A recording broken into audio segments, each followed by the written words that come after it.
Do you enjoy classic survival horror games? How about the sense of foreboding that comes with exploring an abandoned family fun center? Nostalgia for PlayStation 1 graphics? Then Crow Country is the game for you. Crow Country is a third-person survival horror game where you fill the shoes of Mara Forrest on her mission to find Edward Crow, owner of the Crow Country amusement park. Developed by SFB Games, two British brothers, Crow Country was released May 9th, 2024. Hopefully, the same day this video comes out. I somehow managed to snag an early review copy of something for once. And by somehow, I mean I begged the community manager for a code in his DMs, and the folks at Neon Hive were kind enough to send me a code. Your boy has some level of gamer clout, it seems. I believe it is somewhere in the triple Z tier range. Seriously, thanks again for the code. And also take everything I say with a grain of salt because I didn't pay money for Crow Country. Before getting into the actual game itself, I want to pull a total biscuit to talk about the game's options menu and general performance. I will give some praise for the level of control customization on display. The ability to fine-tune the game's combat controls to your preference is nice. I personally love the fact that I can switch between tank controls and screen relative just by using the D-pad or joystick. The sound mixing settings are also surprisingly extensive, and I'm always appreciative of there being more than one or two sliders. What isn't so nice for me is the severe lack of graphical options. The only option that is appropriate for this screen is choosing between full screen, borderless, or windowed. The other two options belong under gameplay options. Look, I'm not asking to fine-tune the texture filtering or anti-aliasing. I just want to be able to pick a resolution and maybe disable the film grain. Speaking of, visually, Crow Country is a throwback to the days of the PlayStation 1, sans the texture warping. More specifically, it is emulating the feel, if not the style, of Silent Hill 1. I can't give an objective take on whether these visuals are good or not, because I have some serious nostalgia for the time period in which Crow Country is emulating. But I can at least provide my observations. The camera is fixed to your character, but you have free control over its rotation, including during conversations with other characters, which I found to be very interesting. For whatever reason, a lot of the character models on display remind me of Playmobil figures. But the monsters, or guests as they are called, are much more abstract in nature. One of these designs made me drop multiple F-bombs on first sight. The park in which you explore is itself a character that changes visually as time goes along. What originally appears to be an abandoned amusement park morphs into something much more sinister the longer you stay and the more that is uncovered. All juxtaposed with things like fairies, sea creatures, and an absurd amount of crow imagery. Imagery, I think, makes Crow Country less scary than was intended. The sight of a monster with a crow trash can nearby simply does not inspire fear. It produces moderate confusion. I felt more fear simply walking around the later areas of the game because of how deeply wrong it was for them to exist. Beyond the visuals, the sound of Crow Country is a vital part of its presentation. The music by Aukroyd is in itself a wild juxtaposition. There are a lot of somber, dread-inducing tracks right alongside ones that provide a sense of hope and safety. Not to mention music appropriate for that section of the park, like corny Halloween music for the obligatory spooky section. My personal favorite track was this game's safe room music. It reminded me a lot of Majula's theme from Dark Souls 2. Aside from the music, I want to give props to the rest of the sound work. Nothing is harsh or sounds out of place. There's quite a bit of subtle ambient noise in the mix too that helps to really immerse you in the game's setting. I'll shut up for a minute and let you listen to what I'm talking about.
From a gameplay perspective, Crow Country follows in the style of the original Silent Hill games, maybe a bit too closely if you only look at the inventory screen. Combat is slow and awkward, your progression is tied to exploration of the park, and it seems like a new puzzle is born every time a Crow Country employee shits the bed. Edward Crow must have hired some seriously stupid individuals. One of them dropped a key in a shallow pond of water and just never got it out. The awkward nature of the combat does serve a purpose outside of just being like Silent Hill. Enemies in Crow Country are not particularly fast or maneuverable, so you'll have plenty of time to accurately aim. Just make sure to put some distance between yourself and whatever is chasing you. But this slow pace adds an odd tension to every encounter that I find hard to describe. It's not quite desperation, but it is approaching it, especially when you take your limited resources into account. Crow Country takes a Resident Evil approach to resources with some Silent Hill sensibilities. Basically, you can carry every single item in the game at once, but are limited in the quantity of each item. This includes ammo and health kits. A total of 40 pistol bullets sounds like a lot, until you realize it takes at least 3 to 4 shots to take down the basic enemies. It quickly becomes apparent that you are better off avoiding a fight altogether if possible. But sometimes there's just some creature standing directly in your way that's gotta go. Neutralizing them with one of the game's 4 weapons is easy enough if you can find them. The pistol is the default weapon, but a shotgun, magnum, and flamethrower can be acquired by solving various puzzles. Additional weapons are also unlocked by beating the game with specific rankings. Weapons can then be upgraded by finding these little secret wish-granting mushroom men. I actually never found the flamethrower during my playthrough either, so these weapons are very missable. Once a threat is neutralized or room cleared, you will find yourself with significantly less ammo. Thankfully, there's quite a bit of ammunition to find laying about in Crow Country. This is the backwoods of Georgia after all. Some of it's in trash cans, vending machines, crates, or even glass bottles that can be broken. However, a lot of supplies are going to be hidden in the environment, so it's best to keep a watchful eye. And if you find oddly colored supplies, don't pick them up. You'll regret it. While exploring the dilapidation of Crow Country, you will occasionally find yourself in a safe place. Here you can save your game or read tips and memos you've collected. I personally love how no two safe places are the same. One looks like a classic Resident Evil save room, but another is the submarine attraction in the water world. Hell, one of them is just a corner of a room with the remainder of it being potentially threatening. The only constant is the curious mixture of hope and dread Mara feels when staring into the flames. Maybe everything will be okay. If there's any criticism I can level at Crow Country, it would be its lack of melee combat. Its non-existence is going to put you at a severe tactical disadvantage for no reason. You will have to expand ammo to open crates and bottles. There is a likelihood that you will run out of ammo. At that point, you are screwed in terms of fighting back. And there is a mandatory boss fight at the end of the game. It is entirely possible that you get there with little to no ammunition.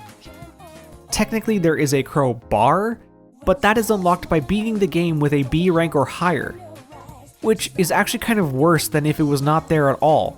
Something that should be a reward instead feels like a necessity that has been gatekept for the sake of replayability. And that rubs me the wrong way. However, it is also the only major complaint I have for Crow Country. Well, aside from when I got the secret running shoes and somehow managed to glitch myself into a corner. That was a fun 15 minutes of progress to lose. Crow Country is not a particularly hard game, and if you are having trouble finding where to go next, there's a hint system baked into the world. This Crow fortune teller will give you hints on where to find the next key item at the cost of a credit. With only 9 credits, you might have to pace your use of this bird, especially since it factors into your ranking. And if all of this is too spooky for you, then there is also an exploration mode available. It removes all enemies in combat, leaving you with the compelling mystery of Crow Country and its elusive owner. A mystery that follows the adventure of Mara Forrest in the year 1990. She's a special agent of the Georgia Bureau of Investigation following up on a missing persons case. The person in question is Edward Crow, owner and operator of Crow Country. The park itself was shut down 2 years earlier in 1998 after an incident involving a 15-year-old girl named Elaine Marshall. Since then, strange rumors and sightings have been made at the park until Edward Crow himself disappeared there 2 weeks prior, according to the report filed by his daughter Natalie. Shortly after arriving, Mara finds that there is truth to the rumors and begins unraveling the horrors and mysteries of Crow Country. A psychological tale that I think will resonate with a lot of people when they learn the truth of the land. Especially since I think these guys managed to mimic the tone of Silent Hill without just directly copying Silent Hill's story beats. Though they could have done a better job at hiding some of these name references. James Harrison would have made much more sense than Harrison James. I might not have groaned out loud when I read his name for the first time. Since this game is brand new, I'm not going to do a beat for beat spoiler breakdown, but I do want to share the ending I got and the revelations as to why this story happened. So skip to the time on screen if you want to avoid spoilers for Crow Country. Alright, so the story's climax occurs when Mara confronts Edward Crow in the depths of his amusement park. He provides the context needed for what has occurred in Crow Country. Edward Crow's wealth is all acquired through mining, just not in the traditional sense. Underneath Crow Country grow 7 roots, metallic structures consisting of a copper outer shell and a pure gold core. Edward's father bought the land they existed upon after discovering them in 1943. Excavation began not long after, it seems. Eventually, when his father died, Edward took over the land and turbocharged excavation, building Crow Country as a means to launder the gold without suspicion and disguise the dig site. Crows don't pay taxes. Until one day, they found it. The root source. The pool. Its purpose was unclear until the first guest arrived. A misshapen creature, barely capable of speech. The pool was a portal. The roots were the antenna stabilizing the connection. This pitiful creature, and all others encountered in Crow Country, was a person who traveled through from somewhere else. Or rather, someone else. For this first guest was the only one capable of speech, and Crow wrote down their words. 2106. Uninhabitable ruin. We come 1988. Last chance. Warn. Stop. Change. These guests came to stop the creation of some unknown nightmare future, only to be undone by the greed of the past. Something I fear is becoming a theme for humanity. Confronted with the knowledge that he contributed to ruining the future, Crow continued excavation. It was wrong, but what else could he do? He didn't even know what nightmare future was to be avoided, just that it was coming, and nothing could be done to stop it. Then Elaine Marshall wandered into Crow Country's backstage where the original guest was kept. Her encounter with the guest left her hospitalized. Her physical injuries healed, but an infection caused by some super bacteria would not. It seems the guest carried something unsavory from the future. Elaine's family would sue Crow to pay for her treatment to no avail. But that didn't matter to Elaine. She suffered in the hospital for 2 years before escaping, taking a police officer's badge, using a fake name, and braving the horrors of Crow Country. All so she could stand here, face to face with Edward Crow, to tell him she's going to die of the infection. I personally figured out this twist about an hour and a half in, but the game was still somewhat ambiguous enough that I had minor doubts as to Mara's true identity right up until the purple dye washed off in the shower. That right there was a really cool moment. But all hope is not lost. Crow spent the last few years creating a cure for the bacteria that plagues anyone who has close contact with the guests. Enough for every living character besides Crow. He's on death's door already, and he knows he doesn't deserve to live. Crow plans to jump into the pool and see the future he's doomed to exist. He requests Elaine end him if the pool mutates him like the guests. When it inevitably does, the boss battle is a lot easier with a pocket full of magnum ammo. At the end of the battle, Crow tries to tell Elaine what is on the other side. Elaine refuses to know before fulfilling Crow's request. The game then cuts to our 5 survivors, several miles away from Crow Country, sipping down their super cures around a campfire. It is here, staring into the flames. You feel something. A curious mixture of hope and dread. Maybe everything will be okay.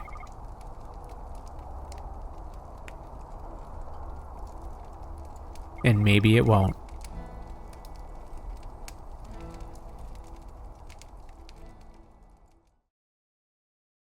In conclusion, Crow Country is a throwback to survival horror of old, and I think it does a pretty great job of it.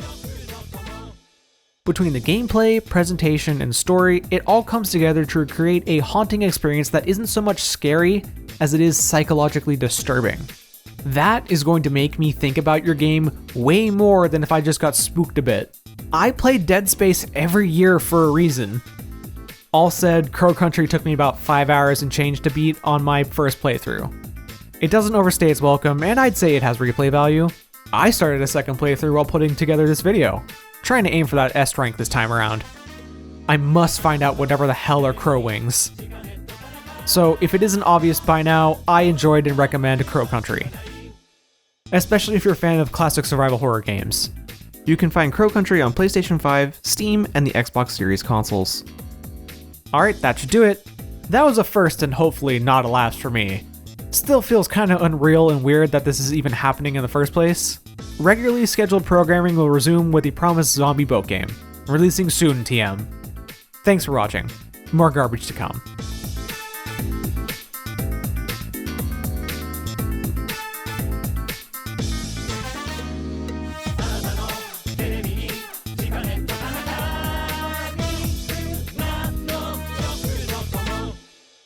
Parasangs, 300 parasangs tall. How you doing?